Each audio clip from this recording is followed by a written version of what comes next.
അപ്പോൾ നമ്മൾ ഇന്ന് നോക്കാൻ പോകുന്നത് ഭൂമിയുടെ ആന്തരിക ഘടനയെക്കുറിച്ചാണ്. അപ്പോൾ ഫസ്റ്റ് ക്വസ്റ്റ്യൻ, ഭൂമിയുടെ ആന്തരിക ഘടനയെക്കുറിച്ച് അറിവ് നൽകുന്ന സ്രോതസ്സുകളെ നമുക്ക് എത്രയായിട്ട് തരംതിരിക്കാം എന്നതാണ്. അപ്പോൾ ഭൂമിയുടെ ആന്തരിക ഘടനയെക്കുറിച്ച് അറിവ് നൽകുന്ന സ്രോതസ്സുകളെ അല്ലെങ്കിൽ സോഴ്സസിനെ നമുക്ക് രണ്ടായിട്ട് തരംതിരിക്കാൻ വേണ്ടി പറ്റും. ഒന്ന്, നേരിട്ടുള്ള സോഴ്സസ്, ഓക്കെ, ഡയറക്റ്റ് സോഴ്സസ് എന്ന് പറയും. രണ്ടാമത്തത് പരോക്ഷ സ്രോതസ് അല്ലെങ്കിൽ ഇൻഡയറക്റ്റ് സോഴ്സസ് എന്ന് പറയും. ഓക്കെ, അപ്പോൾ ഭൂമിയുടെ ആന്തരിക ഘടനയെക്കുറിച്ച് അറിവ് നൽകുന്ന സ്രോതസ്സുകളെ നമുക്ക് നേരിട്ടുള്ളവ, പരോക്ഷമായിട്ടുള്ള സ്രോതസ് എന്നിങ്ങനെ രണ്ടായിട്ട് തരംതിരിക്കാൻ വേണ്ടി പറ്റും. അപ്പോൾ നേരിട്ടുള്ള സോഴ്സസിന് ഉദാഹരണങ്ങൾ ഏതൊക്കെയാണെന്ന് ചോദിച്ചാൽ അഗ്നിപർവ്വതങ്ങൾ, ശിലകൾ എന്നിവ ഭൗമാന്തർ ഭാഗത്തുള്ള അറിവ് നൽകുന്നതാണ്. അപ്പോൾ അങ്ങനെയുള്ള സ്രോതസ്സുകളെ നമുക്ക് എന്ത് വിളിക്കാം? നേരിട്ടുള്ള സ്രോതസ് എന്ന് വിളിക്കാം. എന്തൊക്കെയാണ്? അഗ്നിപർവ്വതങ്ങൾ, ശിലകൾ എന്നിവയൊക്കെ.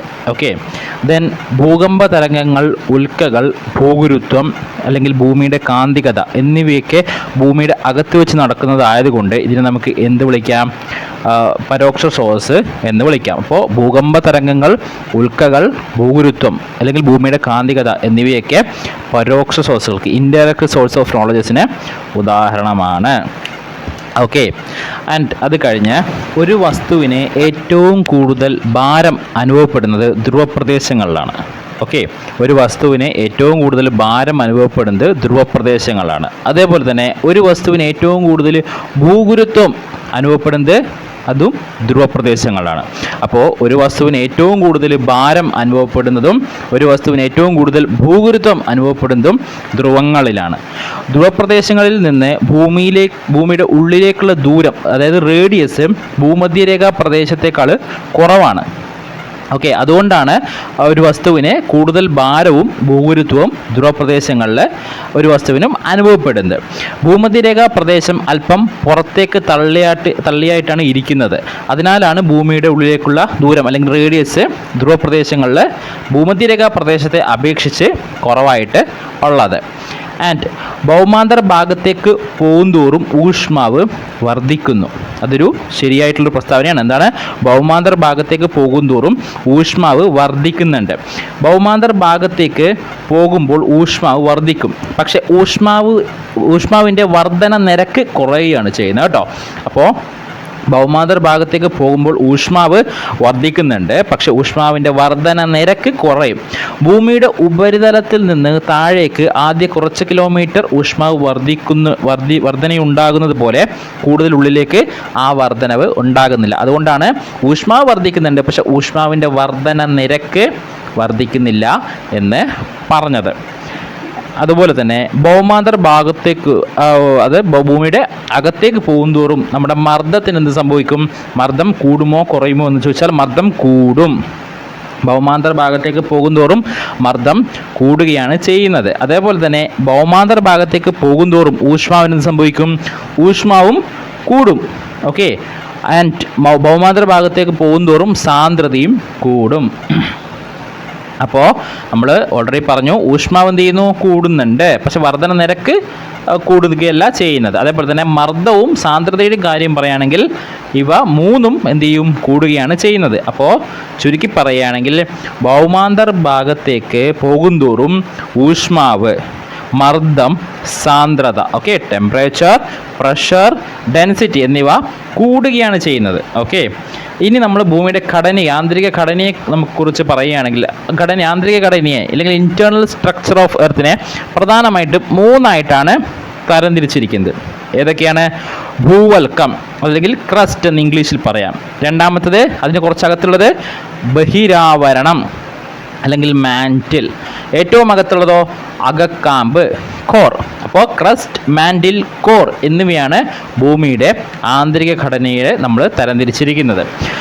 ഭൂമിയുടെ ആന്തരിക ഘടന പ്രകാരം ഏറ്റവും പുറമേയുള്ള പാളിയാണ് നമ്മൾ എന്ത് വിളിക്കുന്നത്? ക്രസ്റ്റ് എന്ന് വിളിക്കുന്നത് അല്ലെങ്കിൽ ഭൂവൽക്കം എന്ന് വിളിക്കുന്നത്. ഓക്കെ, ഇനി ഭൂവൽക്കം എന്ന ഈ പാളി അല്ലെങ്കിൽ ക്രസ്റ്റ് എന്നറിയപ്പെടുന്ന ഈ പാളി എന്ത് പേരിലും കൂടി അറിയപ്പെടും? ബാഹ്യ സിലിക്കേറ്റ് പടലം അല്ലെങ്കിൽ ഔട്ടർ സിലിക്കേറ്റ് ലെയർ എന്നുകൂടി അറിയപ്പെടുന്നുണ്ട്. അതേപോലെ തന്നെ ഭൂമിയുടെ ആകെ വ്യാപ്തത്തിലും പിണ്ഡത്തിലും ഏറ്റവും കുറവുള്ള പാളി അത് ക്രസ്റ്റാണ്. ഭൂമിയുടെ ആകെ വ്യാപ്തത്തിലും പിണ്ഡത്തിലും ഏറ്റവും കുറവുള്ള പാളി അത് ക്രസ്റ്റാണ്. ഏറ്റവും സാന്ദ്രത കുറഞ്ഞ ഭൂമിയുടെ ആന്തരിക പാളിയും ഏതാണ്? അതും ക്രസ്റ്റാണ്. അതോടൊപ്പം തന്നെ ഭൂവൽക്കത്തിൻ്റെ കനം സമുദ്രഭാഗത്ത് കുറവും വൻകരകളുടെ ഭാഗത്ത് കൂടുതലുമാണ്. ഓക്കെ, ഭൂവൽക്കത്തിൻ്റെ കനം സമുദ്രഭാഗത്ത് കുറവും വൻകരകളുടെ ഭാഗത്ത് കൂടുതലുമാണ്. ഭൂവൽക്കത്തിൻ്റെ സാന്ദ്രതയുടെ കാര്യം പറയുകയാണെങ്കിൽ സമുദ്രഭാഗത്ത് കൂടുതലും വൻകരയുടെ ഭാഗത്ത് കുറവുമായിരിക്കും. അപ്പോൾ നിങ്ങൾ ശ്രദ്ധിക്കുക, ഭൂവൽക്കത്തിൻ്റെ കനം തിക്നെസ്സിൻ്റെ കാര്യം പറയുകയാണെങ്കിൽ അത് ഭൂവൽക്കത്തിൻ്റെ സമുദ്രഭാഗത്ത് കുറവായിരിക്കും, പക്ഷേ വൻകരകളുടെ ഭാഗത്ത് കൂടുതലായിരിക്കും. അതോടൊപ്പം തന്നെ ഭൂവൽക്കത്തിൻ്റെ സാന്ദ്രത പറയുകയാണെങ്കിൽ അത് സമുദ്രഭാഗത്തായിരിക്കും കൂടുതൽ, വൻകര ഭാഗത്ത് കുറവായിരിക്കും. ഭൂവൽക്കം താഴോട്ട് 40 കിലോമീറ്റർ വരെ വ്യാപിച്ചിരിക്കുന്നുണ്ട്. സമുദ്രഭാഗത്ത് ഭൂവൽക്കത്തിൻ്റെ കനം ഏകദേശം 8 കിലോമീറ്ററും വൻകര ഭാഗത്ത് ഏകദേശം 30 കിലോമീറ്ററും വരെയാണ്. വൻകര ഭാഗത്ത് ഭൂവൽക്കത്തിൻ്റെ സാന്ദ്രത പറയുകയാണെങ്കിൽ അത് 2.7 ഗ്രാം സെൻറ്റിമീറ്റർ ക്യൂബും സമുദ്രഭാഗത്ത് ഭൂവൽക്കത്തിൻ്റെ സാന്ദ്രത 3 ഗ്രാം സെൻറ്റിമീറ്റർ ക്യൂബും ആണ്. ഇനി ഭൂവൽക്കത്തിലെ ഏറ്റവും പ്രധാനപ്പെട്ട ധാതുമൂലകങ്ങൾ ഏതൊക്കെയാണെന്ന് വെച്ചാൽ ഭൂവൽക്കത്തിലെ ഏറ്റവും പ്രധാനപ്പെട്ട ധാതുമൂലകങ്ങൾ ഏതൊക്കെയാണെന്ന് ചോദിച്ചാൽ അത് സിലിക്കണും അലുമിനിയവുമാണ്. ഭൂവൽക്കത്തിൽ ഏറ്റവും കൂടുതലുള്ള മൂലകം ഓക്സിജനാണ്. അത് നമുക്ക് അറിയാവുന്ന കാര്യമാണ്. ഭൂവൽക്കത്തിൽ ഏറ്റവും കൂടുതൽ മൂലകമാണ് ചോദിക്കുന്നതെങ്കിൽ അത് ഓക്സിജനാണ്. എന്നാൽ ഭൂവൽക്കത്തിലെ പ്രധാന ധാതുമൂലകങ്ങൾ സിലിക്കണും അലുമിനിയവും ആണ്. ഓക്സിജൻ എന്ന് പറയുന്നത് എന്താണ്? ഒരു വാതക മൂലകമാണ്. ധാതുമൂലകമാണ് ചോദിക്കുന്നതെങ്കിൽ സിലിക്കണും അലുമിനിയവുമാണ്. ഇനി ഭൂമിയുടെ 3 പാളികളിലായിട്ട്, അതായത് ഭൂവൽക്കവും മാൻഡിലും അകക്കാമ്പും, ഇത് മൂന്നിലും ഏറ്റവും കൂടുതലുള്ള ധാതുമൂലകം ഏതാണ്? അത് ഇരുമ്പാണ്. ഓക്കെ, അപ്പോൾ ഭൂമിയുടെ ആന്തരിക പാളികളിൽ ഏറ്റവും കൂടുതൽ അടങ്ങിയിരിക്കുന്ന ധാതുമൂലകം ചോദിച്ചാൽ അത് ഇരുമ്പാണ്. ഇനി ഭൂവൽക്കത്തിൻ്റെ മാത്രം കാര്യമാണ് ചോദിക്കുന്നതെങ്കിൽ അത് സിലിക്കണും അലുമിനിയം. അതുകൊണ്ട് തന്നെ സിയാൽ എന്നറിയപ്പെടുന്ന വൻകരകളുടെ ഭാഗം ഏതാണ്? അത് എന്താണ്? നമ്മളുടെ ഭൂവൽക്കമാണ്. ഓക്കെ, സിയാൽ എന്ന് വൻകര ഭാഗങ്ങളിൽ ഭൂവൽക്കം അറിയപ്പെടുന്ന പേരാണ് സിയാൽ. വൻകര ഭാഗങ്ങളിൽ ഭൂവൽക്കം അറിയപ്പെടുന്ന പേരാണ് സിയാൽ. കാരണം എന്താണ്? Si സിലിക്കണും Al അലുമിനിയവും ഭൂവൽക്കം വൻകര ഭാഗങ്ങളിൽ കാണപ്പെടുന്ന ധാതുമൂലകങ്ങളാണ്. അതേപോലെ തന്നെ സിമ കടൽത്തറ ഭാഗങ്ങളിൽ അല്ലെങ്കിൽ സമുദ്രഭാഗങ്ങളിൽ ഭൂവൽക്കം അറിയപ്പെടുന്നത് സിമ എന്നാണ്. കാരണം എന്താണ്? സമുദ്രഭാഗത്ത് ഭൂവൽക്കത്തിൽ കാണപ്പെടുന്ന ഏറ്റവും പ്രധാനപ്പെട്ട ധാതുമൂലകങ്ങൾ എന്ന് പറയുന്നത് സിലിക്കണും മഗ്നീഷ്യവുമാണ്. ഓക്കെ, ഇനി ഭൂവൽക്കത്തിലെ ഏറ്റവും കൂടുതൽ കാണുന്ന വാതകമൂലകം ഓക്സിജൻ ആണെന്ന് പറഞ്ഞു. ഭൂവൽക്കത്തിൽ ഏറ്റവും കൂടുതലുള്ള ലോഹധാതു അത് അലൂമിനിയമാണ്. ഓക്കെ, ഇനി വൻകര ഭാഗത്തെ ഭൂവൽക്കം ഗ്രാനൈറ്റ് ശിലകളാൽ നിർമ്മിതമാണ്. ശ്രദ്ധിക്കുക, വൻകര ഭാഗത്തെ ഭൂവൽക്കം ഗ്രാനൈറ്റ് ശിലകളാൽ നിർമ്മിതമാണ്. ഇനി കടൽത്തറ ഭാഗത്തെ ഭൂവൽക്കം ബസാൾട്ട് ശിലകളാൽ നിർമ്മിതമാണ്. വൻകര ഭാഗത്തെ ഭൂവൽക്കം ഗ്രാനൈറ്റ് ശിലകളാലും കടൽത്തറ ഭാഗത്തെ ഭൂവൽക്കം ബസാൾട്ട് ശിലകളാലും നിർമ്മിതമാണ്. വൻകര ഭാഗത്ത് ഭൂവൽക്കത്തിന് കടൽത്തറ ഭാഗത്തേക്കാൾ പഴക്കമുണ്ട്. മനസ്സിലായല്ലോ? വൻകര ഭാഗത്തെ ഭൂവൽക്കത്തിന് കടൽത്തറ ഭാഗത്തെ ഭൂവൽക്കത്തിനേക്കാൾ പഴക്കമുണ്ട്. അപ്പോൾ പഴയത് ഏതാണ്? ഏറ്റവും പഴക്കം ചെയ്യുന്ന ഏതാണ്? അത് വൻകര ഭാഗത്തെ ഭൂവൽക്കമാണെന്ന് അറിഞ്ഞിരിക്കുക. അടുത്ത പ്രസ്താവനയിലേക്ക് പോവുകയാണെങ്കിൽ ഭൂവൽക്കത്തെയും അതിന് തൊട്ട് താഴെയുള്ള മാൻഡിലിനെയും വേർതിരിക്കുന്ന അതിർവരമ്പാണ് അല്ലെങ്കിൽ ഡിസ്കണ്ടിന്യൂറ്റിയാണ് ഇത് മൊഹറോവിസ്ക് വിച്ഛിന്നത അല്ലെങ്കിൽ മൊഹറോവിസ്ക് ഡിസ്കണ്ടിന്യൂറ്റി എന്നൊക്കെ അറിയപ്പെടുന്നത്. ഏതൊക്കെ പാളികൾ തമ്മിലുള്ള വിടവാണ്? ഭൂവൽക്കത്തെയും അതിന് തൊട്ട താഴെയാണ് എന്ത് വരുന്നത്? മാൻഡിൽ വരുന്നത്. അപ്പോൾ ഈ ഭൂവൽക്കത്തെയും മാൻഡിലിനെയും വേർതിരിക്കുന്ന അതിർവരമ്പാണ് മൊഹറോവിസ്ക് വിച്ഛിന്നത. അതോടൊപ്പം തന്നെ ഭൂവൽക്കത്തിൻ്റെ ഉപരിഭാഗത്തെയും അധോഭാഗത്തെയും, ഓക്കെ, അപ്പോൾ ഇന്നർ ക്രസ്റ്റിനെയും ഔട്ടർ ക്രസ്റ്റിനെയും അല്ലെങ്കിൽ ഭൂവൽക്കത്തിൻ്റെ ഉപരിഭാഗത്തെയും അധോഭാഗത്തെയും തമ്മിൽ വേർതിരിക്കുന്ന അതിർവരമ്പിനെ നമ്മൾ എന്ത് വിളിക്കും? കോൺട്രാഡ് വിച്ഛിന്നത അല്ലെങ്കിൽ കോൺട്രാഡ് ഡിസ്കണ്ടിന്യൂറ്റി എന്നൊക്കെ വിളിക്കും. ഇനി നമ്മൾ മാൻഡിലേക്ക് കിടക്കുകയാണെങ്കിൽ എർത്ത് വൈറ്റ് എന്നറിയപ്പെടുന്ന ഭൂമിയുടെ പാളിയാണ് മാൻറ്റിൽ. എർത്ത് വൈറ്റ് എന്നറിയപ്പെടുന്ന ഭൂമിയുടെ പാളിയാണെന്ത്? മാൻറ്റിൽ എന്ന് പറയുന്നത്. ഭൂവൽക്കത്തിന് തൊട്ട് താഴെയുള്ള പാളിയാണ് മാൻറ്റിൽ. നമുക്കറിയാം ഭൂവൽക്കമാണ് ഏറ്റവും പുറമേയുള്ള പാളി, അതിന് തൊട്ട് താഴെ വരുന്ന പാളിയാണ് മാൻറ്റിൽ.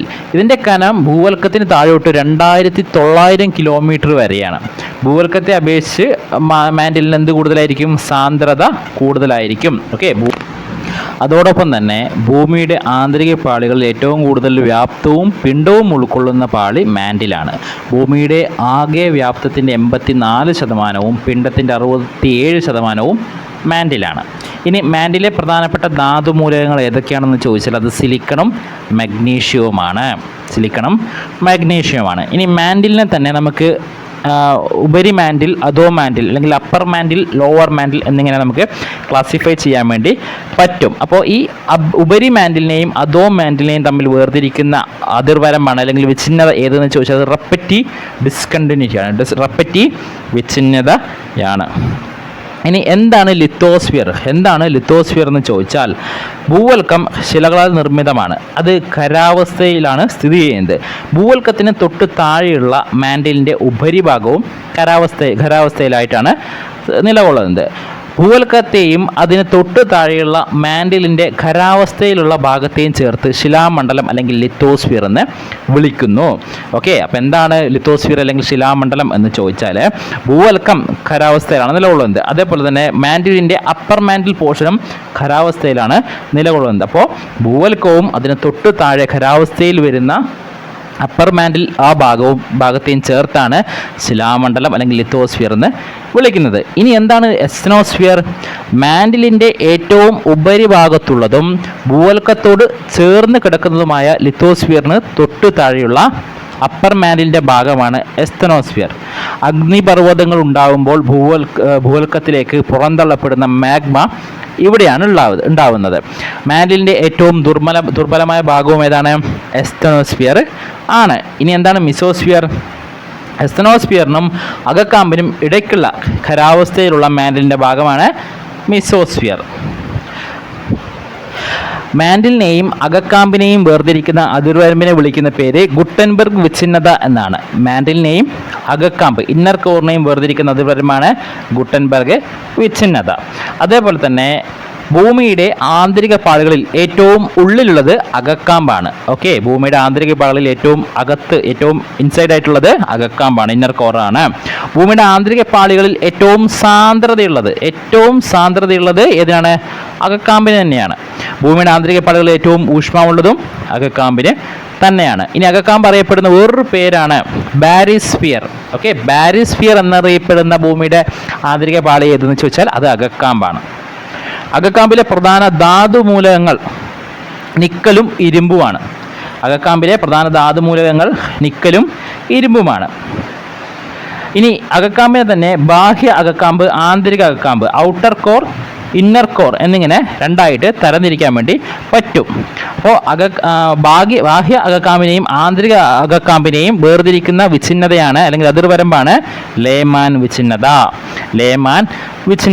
ബാഹ്യ അകക്കാമ്പ് ദ്രാവകാവസ്ഥയിലായിരിക്കും കേട്ടോ സ്ഥിതി ചെയ്യുന്നത്. അപ്പോൾ ആന്തരിക അകക്കാമ്പോ ഖരാവസ്ഥയിലാണ്. ഓക്കെ, ഊഷ്മാവ് കൂടുതലാണെങ്കിലും ആന്തരിക അകക്കാമ്പ് ഖരാവസ്ഥയിലാകുന്നതിനുള്ള കാരണം എന്താണെന്ന് വെച്ചാൽ അവിടെ ഹൈ പ്രഷർ ആയിരിക്കും, ഉയർന്ന മർദ്ദം അനുഭവപ്പെടുന്നത് കൊണ്ടാണ്. മാൻഡിലിന് താഴെയായി 2900 കിലോമീറ്റർ മുതൽ 6370 കിലോമീറ്റർ വരെ അകക്കാമ്പ് വ്യാപിച്ചിരിക്കുന്നുണ്ട്. അകക്കാമ്പിലെ ഊഷ്മാവ് എന്ന് പറയുന്നത് ഏകദേശം 3000 ഡിഗ്രി സെൽഷ്യസ് മുതൽ 5000 ഡിഗ്രി സെൽഷ്യസ് വരെയാണ്. ഓക്കെ, ഭൂമിയുടെ ആകെ റേഡിയസ് എന്ന് പറയുന്നത് എത്രയാണ്? 6370 ഭൂമിയിലെ അകത്തുള്ള അകക്കാമ്പിലുള്ള താപനില എത്രയാണെന്ന് ചോദിച്ചാൽ, ഊഷ്മാവ് എത്രയാണെന്ന് ചോദിച്ചാൽ 3000 ഡിഗ്രി സെൽഷ്യസ് മുതൽ 5000 ഡിഗ്രി സെൽഷ്യസ് വരെ. ഇനി നിഫെ എന്നറിയപ്പെടുന്ന ഭൂമിയുടെ ആന്തരിക ഭാഗം, അതും ആന്തരിക അകക്കാമ്പാണ് കേട്ടോ. ആന്തരിക അകക്കാമ്പാണ്, ഇന്നർ കോറാണ്. എന്താണ് നിഫെ?